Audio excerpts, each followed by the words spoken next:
Bo'lsin sizlarga bo'lsin deb zo'r joydan zo'r uy topib qo'ydik. Stansiyada prezident o'tgandan 10 qo'lga kirgan ko'chada xullas 6 sotik 6 xona uy bor. Tayyor yashashga tayyor uy topib qo'ydik. Zo'r xullas kirib mazza qilib yashaysizlar. Bemalol ikkita oila yashasa bo'ladi. Tashqarilarini ko'rib turibsiz, avlisotka g'ishtlarda urib chiroyli qilib qo'yishgan ekan. Leksanlarni qilib o'tirib bemalol bu yerda keldi-ketdini kuzatsalar ham bo'ladi. Ichkarilarni bir qator ko'ramiz. Ketdik. Do'stlar, ko'rib turibsizlar, bu yerda bemalol bitta mashina sig'adi.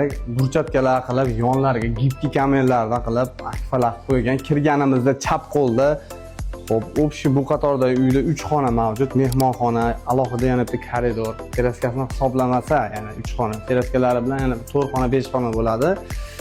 Orqa tomonimizda ham bir qator ko'rsatsak, hamma sharoitlar bor. Hammomlar, hojatxonalari, hayvon boqqani sharoitlari ham bor. Fonni kafellar qilib, so'rtoylar ko'rib turibsizlar. Olgan odam mazza qilib bir qator yashaydi. Xo'p, bu orqa tomonimizda ko'rib turibsizlar, bemalol hayvon boqsalar ham bo'ladi. O'chaq, tandir, naves hamma yo'g'i bor. Xudo xolasa, olgan odam mazza qilib yashaydi. Mana bir qator atmosferasini ko'rsatib qo'ying, uyning holatini. Ko'rib turibsizlar, endi xonalarning ichini ham bir qator ko'ramiz. Xonalarning ichi ham bir tonni aboylarda bo'lgan.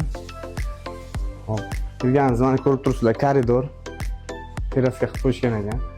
Hop, har bir xonalar ichida alohida ataplinalar qilib qo'yishgan ekan, aboylar bosib ko'rib turibsizlar. Havas qilganlar bittadan laykni bosib qo'yinglar shu joyga.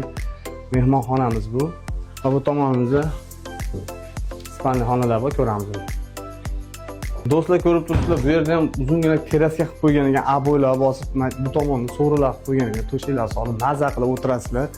Hop, kirganimizda alohida kichkinagina bitta xonacha bor ekan. Kirganimizda 10 qo'lda spalni xonamiz, alohida dushlari ham bor bu tomonda.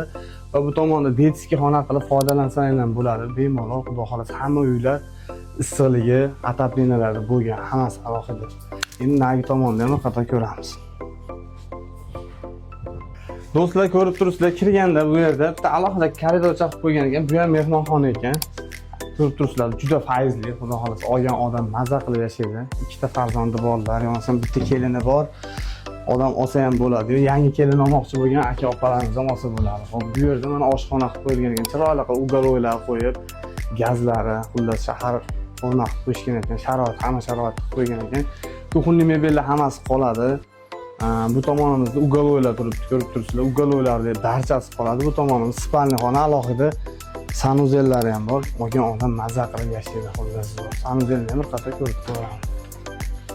Hojatxona hamma yo'q sharoit qilib qo'yishgan ekan.